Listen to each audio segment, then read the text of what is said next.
Bismillahirrahmanirrahim. Alhamdulillahirabbil alamin.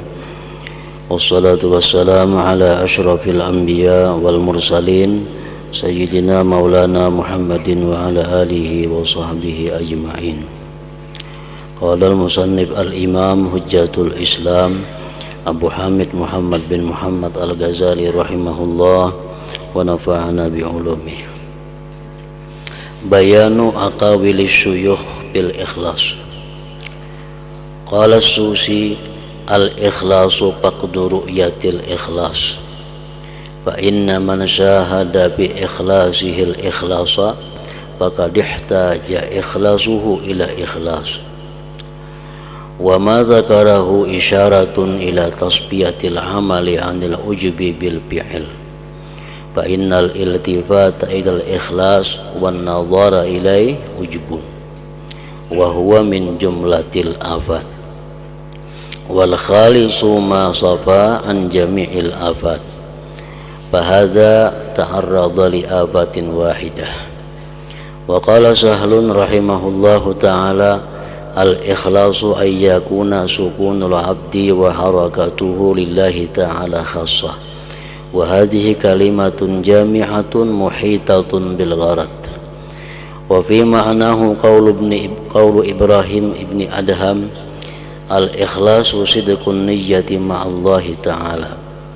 Wa qila li Sahlin ayyu syai'in ashaddu 'ala an-nafsi faqala al ikhlas id laysa laha bihi nasib ila akhir.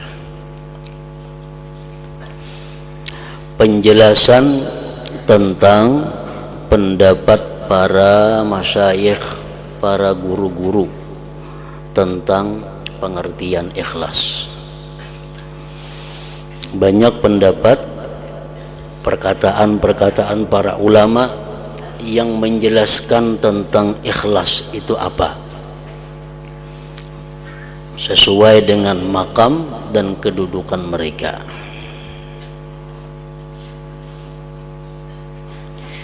As-Susi berkata, ikhlas adalah tidak melihat ikhlas.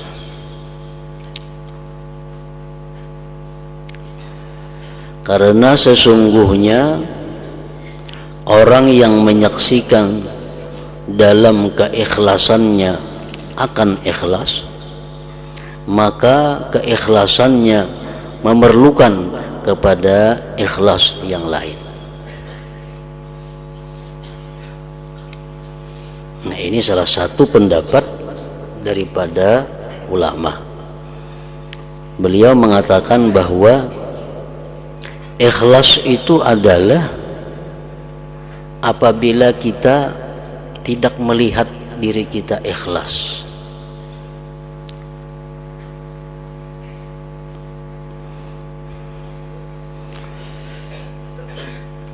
Apabila kita merasa bahwa apa yang kita lakukan itu ikhlas, nah maka itu berhajat kepada ikhlas yang lain lagi.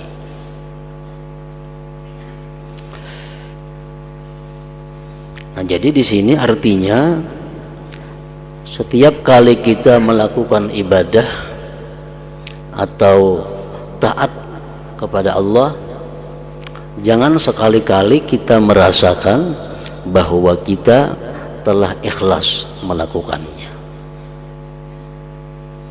Jangan sekali-kali kita menganggap bahwa ibadah-ibadah yang telah kita lakukan itu ikhlas. Karena apabila kita menganggap atau merasa bahwa ibadah yang telah kita lakukan itu ikhlas, maka itu berarti perlu kepada ikhlas lagi. Artinya itu belum murni, belum ikhlas.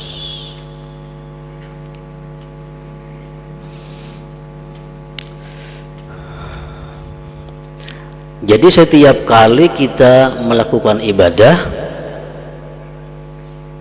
kita pelajari cara-cara untuk mendapatkan ikhlas, lalu kita beribadah dengan cara-cara itu, dan kita berharap kepada Allah agar ibadah kita tadi ikhlas. Ya paling ingat situ. Jangan sampai kita mengambil satu kenyataan, satu kepastian bahwa ibadah kita ikhlas. Jangan sampai demikian. Setiap kali kita beribadah, kita lakukan cara-cara supaya ikhlas, dan kita berharap agar ibadah kita itu jadi ikhlas. Nah, kayak itu aja. Ikhlas lah ikam tadi beribadah, mudah-mudahan ikhlas. Nah, kayak itu. Ikam tadi ikhlas lah memberi aku, ikhlas. Nah, kada ikhlas tuh. Merasa ikhlas.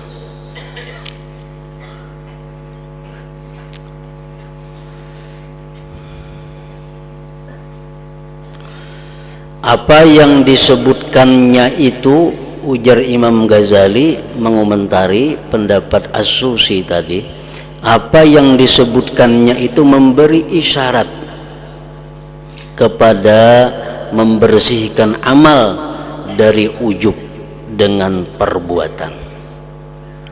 Karena kalau kita merasa bahwa ibadah yang kita lakukan itu ikhlas, kan ikhlas satu sifat yang agung, ikhlas satu sifat yang sangat mulia. Nah, kalau kita merasa bahwa kita telah ikhlas, berarti ujub, berarti kita ujub.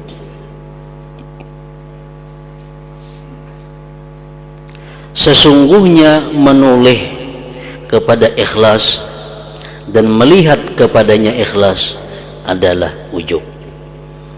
Kalau kita merasa bahwa kita telah ikhlas, itu sudah dimasuki oleh ujub, kada murni lagi keikhlasan itu.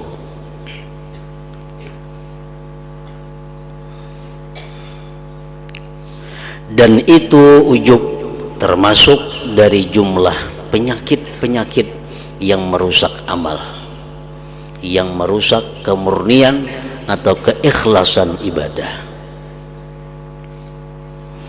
Dan yang ikhlas adalah yang bersih dari semua penyakit, baik ujub atau yang lainnya. Dan ini menghadapi satu penyakit. Kalau kita mengatakan bahwa kita telah ikhlas, berarti kita menghadapi satu penyakit amal, yaitu adalah ujub tadi. Jadi kita cukup berusaha agar ikhlas, cukup kita berusaha agar ikhlas dan berharap kepada Allah diberi ikhlas. Cukup demikian. Jangan sampai berperasaan ikhlas itu.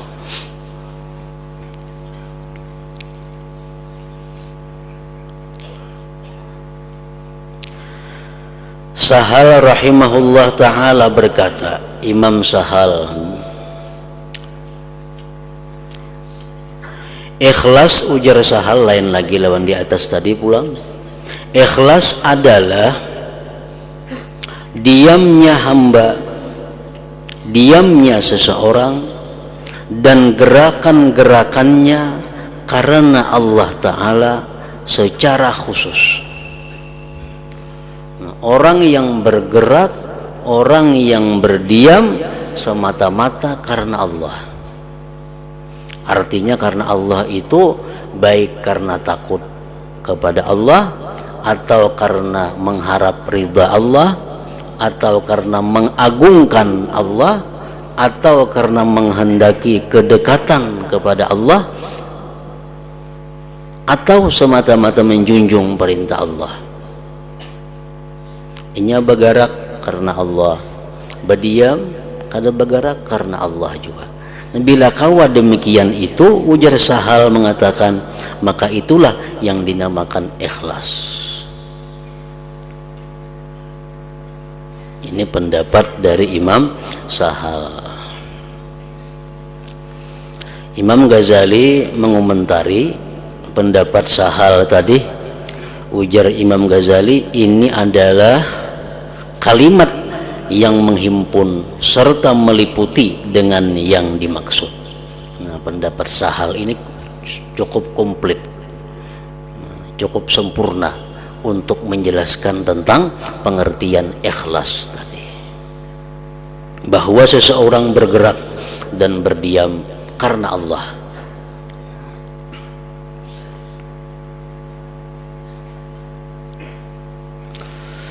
Dan semakna dengan perkataan Sahal adalah perkataan Ibrahim bin Adham. Ibrahim bin Adham mengatakan ikhlas adalah kebenaran niat beserta Allah Ta'ala. Kalaunya bergerak karena Allah, kalaunya berdiam karena Allah, kalaunya istirahat pun karena Allah juga. Ikhlas adalah kebenaran niat beserta Allah Ta'ala. Ditanyakan kepada Sahal, apakah sesuatu yang paling berat atas nafsu? Apa yang paling sulit dilakukan oleh nafsu? Maka Sahal menjawab, ikhlas. Itu paling sulit. Ikhlas satu nikmat Allah yang paling besar yang kada dihirii orang. Kita nih ikhlas, orang kada nang hirinya. Mungkin kita banyak berduit, orang bisa hiri. Kita hafal Quran, orang bisa hiri. Kita hafal macam-macam ilmu, orang bisa dengki. Tapi kalau kita ikhlas, orang kada ada dengkinya. Kenapa? Karena ngalih. Karena ikhlas itu paling sulit. Apakah sesuatu yang paling berat atas nafsu? Maka Sahal menjawab, ikhlas. Kenapa ngalihnya ikhlas itu? Karena tidak ada bagian bagi nafsu padanya. Ikhlas semata-mata menjunjung perintah Allah. Itu kan ikhlas. Kada ada untuk kepentingan dirinya, kada ada untuk kenyamanan dirinya, kada ada untuk kelezatan dirinya. Yang pentingnya beribadah semata-mata menjunjung perintah Allah. Jadi nafsu kada ada umpat sedikit pun menikmati perbuatan kita. Makanya ikhlas ini sulit bagi nafsu karena inya kada umpat.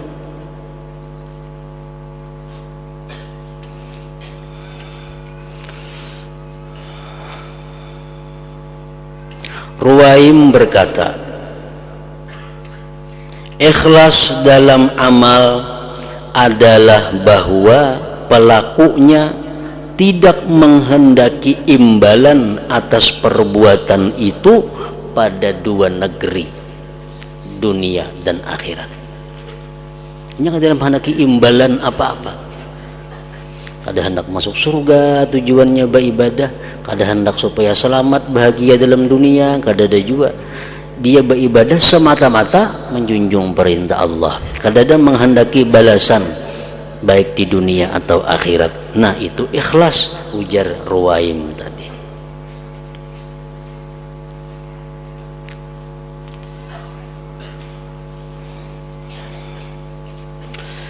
Imam Ghazali mengatakan ini adalah isyarat yang dikatakan Ruwaim tadi, isyarat kepada bahwasanya keuntungan nafsu adalah penyakit di waktu segera dunia dan waktu mendatang akhirat.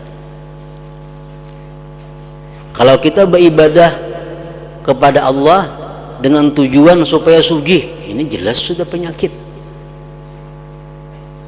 Kenapa? Karena ada kepentingan nafsu. Kalau kita beribadah kepada Allah supaya masuk surga, itu pun satu penyakit. Karena surga tempat memuaskan nafsu. Surga hendak apa aja ada larangannya. Jadi kalau orang beribadah tujuannya hendak surga, itu sama halnya untuk memuaskan nafsu. Dan itu pun termasuk penyakit juga.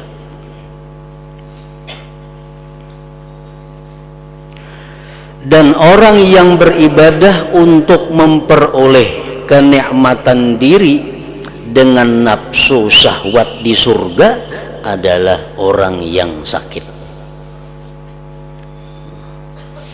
Jadi menurut kedudukan ini, menurut makam beliau ini, bahwa kalau kita beribadah kepada Allah dengan harapan diberinya surga, itu masih kita sebagai orang yang sakit, belum jadi orang yang baik, yang sehat, karena kita masih ingin menuluskan hawa nafsu kita.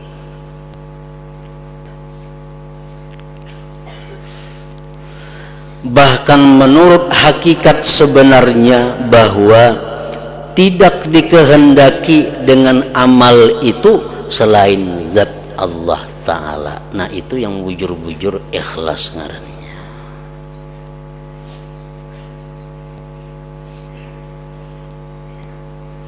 Dan itu isyarat kepada keikhlasan orang-orang siddiqin, orang-orang yang benar-benar, yaitu ikhlas yang mutlak ngarannya.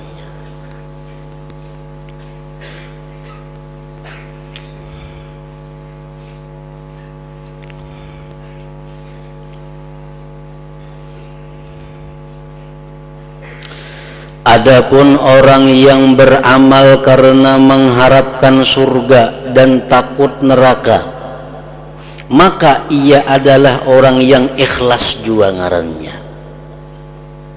Ikhlas jua itu, tapi ikhlasnya jika disandarkan, jika dibandingkan dengan keuntungan-keuntungan yang segera. Nah, dibanding orang nang beribadah untuk mencari keuntungan dunia, maka orang yang beribadah untuk surga itu dikatakan ikhlas. Kalau kita membanding ke situ, kalau kita membandingkan bahwa orang-orang yang beribadah untuk surga, untuk terhindar dari neraka, itu kita katakan ikhlas jika dibanding dengan orang-orang yang kada bujur. Nang kada bujur napa? Nang beribadah mengharapkan kenikmatan di dunia ini. Nah, ikhlas ya kalau dibanding ke situ. Tapi kalau dibanding kepada orang-orang yang beribadah hanya mengharapkan zat Allah, nah maka orang yang beribadah karena surga ini pun kada ikhlas juga ngarannya. Walaupun itu masih diterima di sisi Allah Subhanahu wa Ta'ala kalau kita beribadah karena surga dan neraka, sebab itu termasuk bagian daripada akhirat, bukan bagian daripada dunia.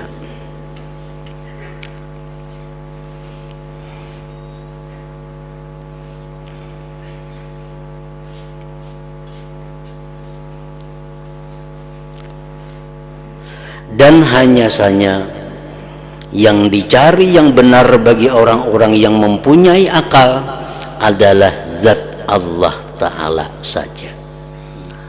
Itu yang dikatakan tidak sakit.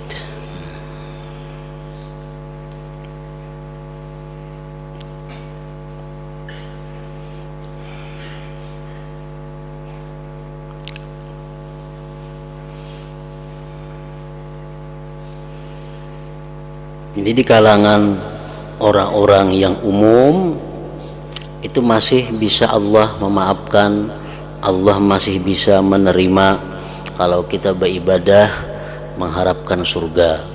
Kalau kita beribadah karena takut dengan api neraka, itu masih bisa diterima oleh Allah di kalangan orang-orang yang umum. Karena itu dikatakan ikhlas, sebab nang diuntingnya itu adalah akhirat juga, bukan dunia. Tetapi kalau itu kita bandingkan dengan orang yang beribadah semata-mata karena zat Allah, maka jauh kedudukan antara keduanya itu.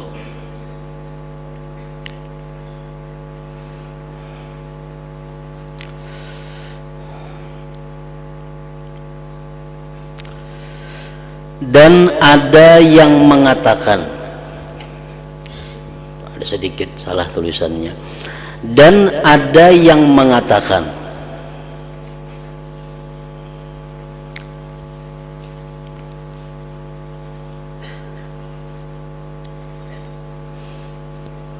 ini merupakan pembahasan daripada yang sebelumnya.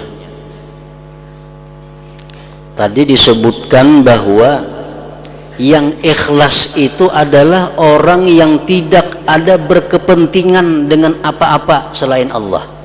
Itu kan ikhlas. Orang yang tidak ada berkepentingan, orang yang tidak ada mencari bagian-bagian selain daripada Allah, itu ikhlas, ujar. Nang benar macam itu. Lalu ada yang mengatakan, ujar yang mengatakan ini, manusia tidak bergerak melainkan untuk keuntungan. Manusia ini setiap kali bergerak pasti ada keuntungan nang diuntingnya. Manusia setiap kalinya berbuat pasti ada kepentingan, ada keuntungan nang diharapkannya. Dan terlepas dari keuntungan-keuntungan adalah sifat ketuhanan.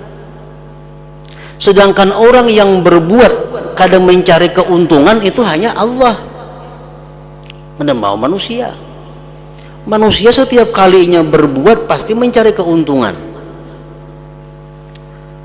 Nang kadang mencari keuntungan dengan perbuatannya itu hanya Allah.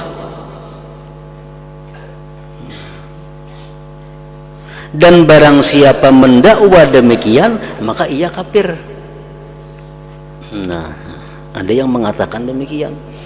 Artinya kalau aku nih beribadah tidak kepentingan,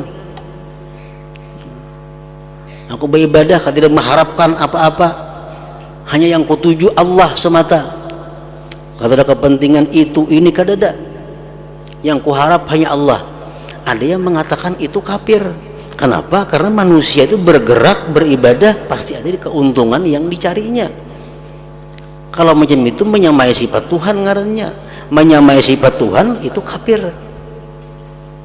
Tuhan maulah ini, Tuhan kan tidak keuntungannya. Tuhan menciptakan ini, Tuhan kan tidak kepentingannya. Nah, kalau kita beribadah kada ada kepentingan, kada ada keuntungan, berarti kita bersifat lawan sifat Tuhan. Itu kafir jadinya. Nah, Al-Qadhi Abu Bakrin Al-Baqillani memutuskan dengan mengkafirkan orang yang mendakwa seperti tadi, terlepas dari keuntungan-keuntungan, dan ia berkata ini adalah sifat ketuhanan. Kalau orang mengaku dia kadang mencari keuntungan dengan perbuatannya, kadang mencari kepentingan dengan perbuatan, itu sifat Tuhan.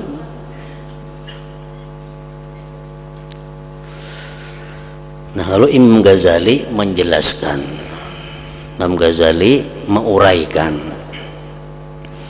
Ujar Imam Ghazali, apa yang dikatakannya adalah benar. Itu bujur saja. Kalau orang tuh berbuat merasa bahwa kada ada kepentingan nang dicarinya, kada ada keuntungan nang dicarinya, itu kafir, itu bujur. Itu bujur. Karena itu sifat Allah. Tetapi ujar Imam Ghazali, kaum artinya orang-orang tasawuf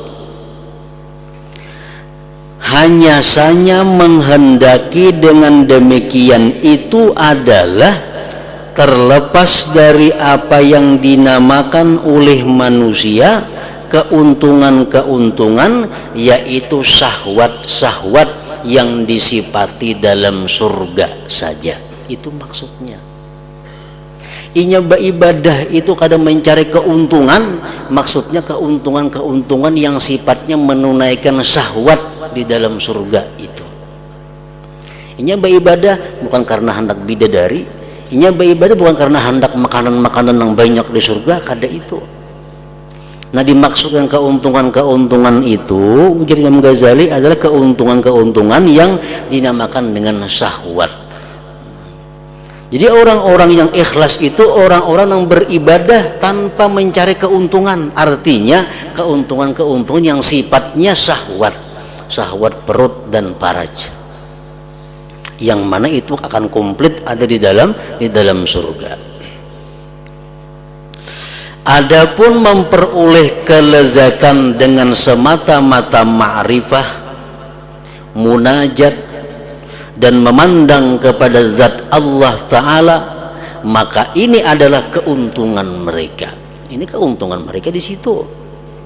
Kalau keuntungan orang awam, ini beribadah itu dicarinya adalah surga.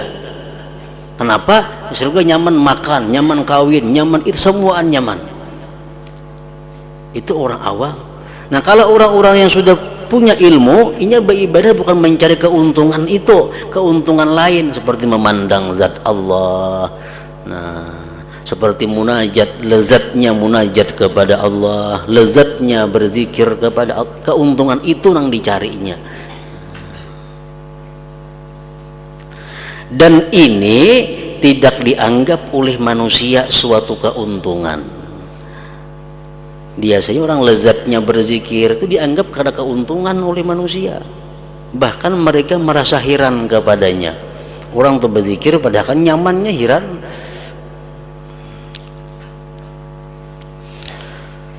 Nah, mereka itu orang-orang yang lezat memandang zat Allah, orang-orang yang lezat munajat kepada Allah. Mereka itu jikalau digantikan dari apa yang mereka alami, dari kelezatan taat, munajat dan melazimi sujud bagi hadrat Tuhan dengan tersembunyi dan terang-terangan, dengan semua kenikmatan surga, andai kata dihurupi, niscaya mereka memandang rendah semua kenikmatan surga tersebut dan mereka tidak berpaling kepadanya.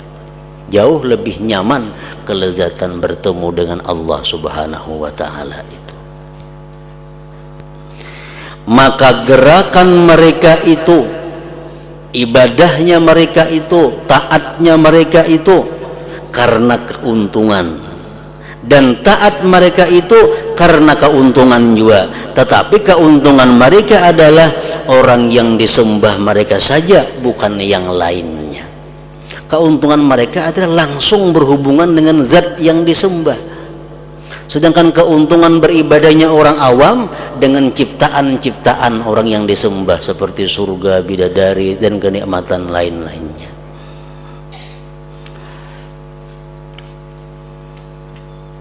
Nah, jadi artinya bukan dimaksud bahwa ikhlas itu melepaskan diri dari keuntungan-keuntungan, kepentingan-kepentingan. Bukan itu maksudnya. Ikhlas itu adalah melepaskan hati dari kepentingan-kepentingan, keuntungan-keuntungan yang sifatnya syahwat, makan, minum dan sebagainya, seperti di surga. Nah, kalau kita mencari keuntungan-keuntungan yang sifatnya langsung pada zat yang disembah Allah, seperti lezatnya bertemu Allah, aku beribadah ini supaya bisa bertemu dengan Allah, aku beribadah supaya bisa di hadratullah, itu murni ikhlas ngarannya, ada merusak dengan keikhlasannya.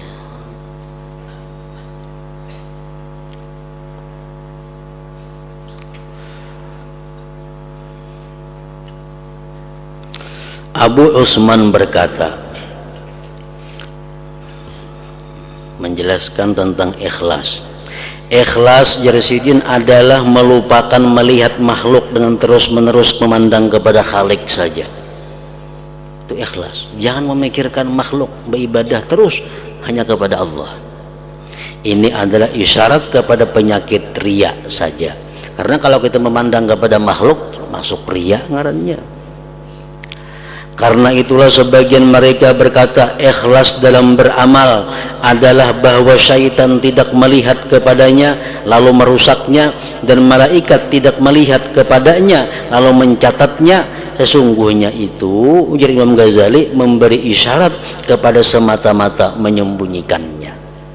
Kan ikhlas itu rahasia ya Tuhan, sirrun min sirri, rahasiaku yang kutitipkan di hati hambaku, itu ikhlas. Nah, berhubung ikhlas ini rahasia, malaikat kada kau mencatat, syaitan kada kau merusak, karena anaknya rahasia. Menulis, malaikat cuma tulis, ini orang sembahyang zuhur, ini orang sembahyang asar, ini orang bersedekah, ini orang berzakat, ini orang berzikir, ini orang Quran, tulis oleh malaikat nih tuh. Karena sampai ke hadirat Allah, Allah nang tahu oh ini ge Tuhannya kada ikhlas, tinggal ini kada bujur, kada karena aku, ini kada karena aku. Nah, penyeleksian terakhir itu di sisi Allah Subhanahu wa taala. Dikatakan ikhlas adalah apa yang tersembunyi daripada makhluk dan bersih dari hubungan-hubungan, dan ini lebih menghimpunkan bagi segala maksud ikhlas. Al-Muhasibi berkata, ikhlas adalah mengeluarkan makhluk daripada muamalah, daripada beramal dengan Tuhan. Jangan ada karena makhluk beribadah kepada Allah, itu ikhlas. Ini isyarat kepada semata-mata menolak riya. Riya orang beribadah karena makhluk, karena itu, karena ini. Begitu pula perkataan Al-Khawwas, barang siapa minum dari gelas kepemimpinan, maka ia keluar dari keikhlasan ubudiyah. Kalau orang tuh hendak jadi pemimpin, orang hendak jadi kepala, dalam hatinya ada ambisi seperti itu, orang tuh kada kawa ikhlas sudah. Barang siapa meminum dari gelas kepemimpinan, maka ia keluar dari keikhlasan ubudiyah. Kita berambisi hendak diangkat orang jadi ini, kaulah kita beribadah ikhlas, kada kau lagi. Al-Hawariyun berkata kepada Nabi Isa alaihissalam, apa amal yang ikhlas itu? Maka Nabi Isa alaihissalam menjawab, yang beramal karena Allah Ta'ala, yang tidak menyukai bahwa seseorang memujinya atas perbuatan tersebut. Itu ikhlas. Kita kadang mengharapkan pujian orang dalam beribadah kepada Allah, nah itu ikhlas, ujar Nabi Isa. Ini juga menyinggung bagi meninggalkan riya. Nah, kalau kita beribadah tapi kita berharap dipuji makhluk, itu riya ngarannya. Al-Junaid berkata, ikhlas adalah membersihkan amal dari segala kotoran, ngarannya murni. Al-Fudail berkata, meninggalkan amal karena manusia adalah riya. Hendak sembahyang, lati orang ada lo kada jadi ya sembahyang, nah tuh riya ngarannya sudah. Hendak membaca Quran, kelihatan orang kada jadi mengaji, tuh riya sudah ngarannya. Kenapa maka memandang makhluk itu? Meninggalkan amal karena manusia adalah riya, dan beramal karena manusia adalah syirik. Dan ikhlas adalah Allah memberi afiat kepadamu daripada keduanya. Bila kada riya, kada syirik, nah itu hanya di tengahnya ada ikhlas. Dikatakan ikhlas adalah terus menerus muraqabah dan lupa keuntungan-keuntungan semuanya. Ini adalah penjelasan yang sempurna. Perkataan-perkataan tentang ini adalah banyak benar. Setiap ulama macam-macam pendapatnya menguraikan tentang ikhlas itu. Dan tidak ada faedah dalam memperbanyak penukilan. Menditulis semuaan kebanyakan, setelah tersingkap hakikatnya. Hakikat ikhlas sudah jelas, bahwa seseorang beribadah kepada Allah semata-mata untuk Allah, semata-mata untuk mengabdi, menjunjung perintah Allah. Dan sesungguhnya penjelasan yang memuaskan tentang ikhlas ini adalah penjelasan pemimpin umat terdahulu dan umat yang terakhir, sallallahu alaihi wasallam. Ketika beliau ditanya tentang ikhlas, beliau bersabda, antaqula rabbiyallah thumma istaqim kama umirta. Artinya bahwa kamu berkata Allah itu Tuhanku, kemudian kamu istiqamahlah sebagaimana kamu diperintah. Nah, artinya apa? Setiap kali kita beramal karena Allah, dan teruskan karena Allah itu, jangan diubah-ubah lagi. Kita mulai beribadah karena Allah. Kayaknya dalam pertengahan ibadah macam-macam datang godaan kiri kanan supaya mengubah keikhlasan kita karena Allah tadi. Nah, teruskan fastaqim, teruskan lurus karena Allah tadi sebagaimana kamu diperintah. Nah itu ngaran ikhlas.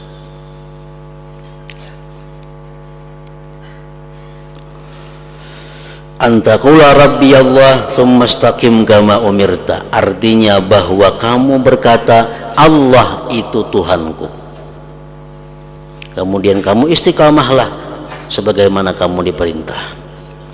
Maksudnya adalah kamu tidak menyembah akan hawa nafsumu, dan kamu tidak menyembah melainkan Tuhanmu, dan kamu beristiqamah, berketetapan dalam beribadah kepadanya sebagaimana kamu diperintah. Ini memberi isyarat kepada memutuskan sesuatu selain Allah dari berlakunya pandangan, dan itulah ikhlas yang sebenarnya. Nah, penjelasan tentang tingkat campuran yang menjadi penyakit yang mengeruhkan ikhlas. Ketahuilah bahwa penyakit-penyakit yang mengganggu ikhlas itu sebagiannya jelas dan sebagiannya tersembunyi, dan sebagiannya lemah serta jelas, dan sebagiannya kuat beserta tersembunyi. Ini yang merusak niat kita. Kita berniat padahal baik awalnya, tapi di pertengahan ibadah kadang-kadang datang yang mengganggu. Ada yang samar, ada yang jelas, ada yang lemah, ada yang kuat. Dan tidak dapat dipahami perbedaan tingkatan-tingkatan dalam hal tersebut,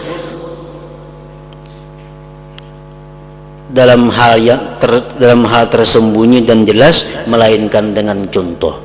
Nang apa nang tersembunyi, nang kayak apa nang jelas, itu kada kau paham kalau kada ada contohnya. Paling jelas penyakit yang mengganggu ikhlas adalah riya. Maka hendaklah kami menyebutkan perumpamaan daripadanya. Maka kami berkata, syaitan memasukkan penyakit atas orang yang mengerjakan salat manakala ia ikhlas dalam salatnya. Allahu Akbar lillahi ta'ala, sudah karena Allah Ta'ala, itu ikhlas. Syaitan datang ke hati kita.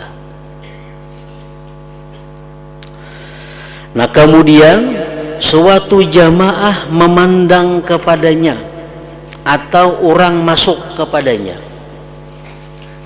Kita sembahyang tadi karena Allah.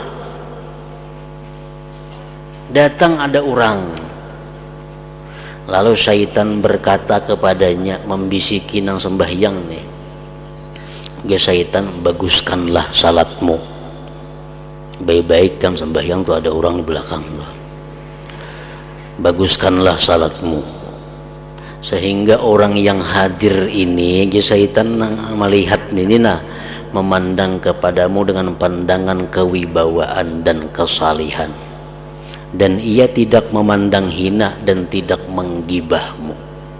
Macam sembahyang kada baiknya kamu digibahnya,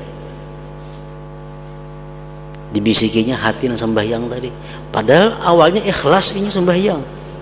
Karena datang orang, syaitan menggeretiki di hati, maka anggota badannya khusyuk jadinya, sendi-sendinya tenang, dan salatnya jadi baik. Nah, dan ini adalah riya yang nampak, jelas riya sudah itu. Dan demikian itu tidak tersembunyi atas orang-orang mubtadiin, pemula dari para murid. Orang murid-murid yang mengaji mengerti sudah itu bahwa itu riya ngarannya, dan jelas kada samar. Derajat yang kedua, bahwa murid itu, seseorang itu telah memahami penyakit ini. Nya paham dah kalau kayak itu riya ada maunya, dan ia berhati-hati daripadanya, lalu ia tidak mentaati syaitan padanya. Yang baik-baiklah sembahyang, pokoknya kan padahan orang kada baik kena sopan. Nah, karena ingin tahu beilmu na sembahyang nih ada dihiraukannya geritik hati itu sembahyanglah ingin seperti biasanya, tidak berpaling kepadanya, lalu ia tidak mentaati syaitan padanya, tidak berpaling kepadanya. Syaitan hampir membujuk kita kada, dan ia terus menerus dalam salatnya seperti semula. Lalu syaitan mendatanginya dalam pameran kebaikan, dan ia berkata, dibujuk lawan nang tadi kada mampan dah, ingkang syaitan baik-baik sembahyang supaya kan padahkan orang soleh, padahkan orang nang baik sembahyang. Nah kita jawab, aku padahkan orang saleh ya kada bapak juga, yang penting Allah menilai aku. Nah buka syaitannya, karena kada mampan digudanya dengan demikian. Karena itu jelas godaannya nampak. Nah nang kedua syaitan datang, ia berkata, ujar syaitan, kamu adalah orang yang diikuti dan diteladani dan dipandang, dan apa yang kamu perbuat itu membekas daripadamu dan orang lain mengikutimu, maka bagimu pahala amal perbuatan mereka kalau kamu membaguskan amalmu, dan atasmu dosa kalau kamu menjelekkan amalmu. Maka baguskanlah amalmu di hadapan mereka, mudah-mudahan diikuti denganmu dalam kekhusyuan dan membaguskan ibadah. Ini bujukan syaitan kepada kita untuk memperbaiki, mengolah indah sembahyang, memperindah sembahyang. Ikam syaitan diikuti orang. Kalau ikam baik sembahyang, ikam diikuti orang, ikam dapat jauh pahalanya. Kalau ikam sembahyang kada baik, ikam dapat dosa karena orang menuruti salah. Jadi ikam baiki sembahyang di hadapan buhannya itu nah. Nah ini adalah lebih samar daripada yang pertama. Ini samar nih. Yang tadi kan jelas sudah riya nih tuh. Ini kada. Kalau ikam baik sembahyang di hadapan bubuhannya itu, syaitan inya mengikuti ikam dapat pahala berapa? Orang mengikuti kebaikan lawan ikam. Kalau ikam sembahyang kada baik diikuti, ini dapat dosa juga ikam. Jadi baik-baik ikam sembahyang di hadapan bubuhannya itu. Nah ini adalah lebih samar daripada yang pertama. Kadang-kadang tertipu padanya orang yang tidak tertipu dengan yang pertama. Pertamanya berhasil, di sini tertipu nang kedua. Dan ini juga riya ngarannya yang sebenarnya, dan merusak keikhlasan.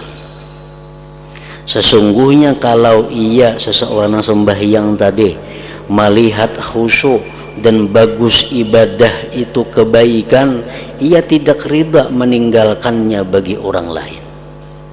Makanya khusyuk itu penting buat apanya? Mengurus orang lain. Maka mengapa ia tidak ridha demikian bagi dirinya di tempat yang sunyi, dan tidak mungkin diri orang lain itu lebih mulia atasnya dari dirinya sendiri? Maka ini adalah semata-mata pemalsuan daripada syaitan. Kalau kita sembahyang sorangan, tidak membisiki syaitan, yang baik-baik sembahyang kada ada. Kalau di tengah orang banyak, syaitan membisiki. Tetapi orang yang diikuti adalah orang yang beristiqamah pada dirinya dan bersinar hatinya, lalu sinarnya tersebar pada orang lain, maka bagi dirinya pahala atas demikian. Adapun ini orang adalah semata-mata nifak, munafik dan pemalsuan. Sembahyang di rumah beberang aja, sembahyang di tengah orang banyak lalu beapik, karena supaya diikuti orang. Sembahyangku supaya diumpati orang, supaya dijadikan contoh oleh orang. Sembahyang yang baik itu macam ini. Di rumah nang kada melihat bebarangi sembahyang, nah itu kemunafikan, ngarannya kepalsuan. Karena dapat pahala apa mun yang ada orang mengikutinya. Barang siapa mengikutinya, maka ia diberi pahala atasnya. Nang mana umpat inya, tetap aja dapat pahala nang umpat. Adapun orang yang diikuti itu, maka ia dituntut dengan pemalsuannya, dan disiksa atas menampakkannya dari diri apa yang ia tidak bersifat dengannya. Nah, kemudian derajat yang ketiga, dan ini lebih halus lagi pulang godaannya daripada yang sebelumnya.